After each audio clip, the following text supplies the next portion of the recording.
నింద ఈ సమాజం పరనింద దాని నైజం తన కింద నలుపు తత్వం కనిపెట్టలేదు సహజం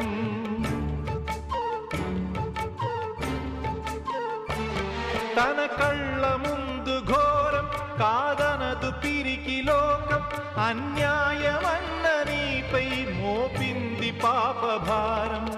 పడతి పరువు కాచే చేవలేని సంఘం సిగ్గుపడకపోగా నవ్వుతోంది చిత్రం ఆనాటి ద్రౌపదికి ఈనాటి నిగతికి అసలైన అవమానము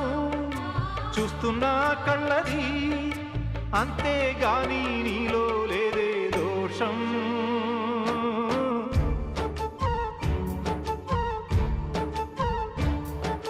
నువ్వేమి చేశావు నేరం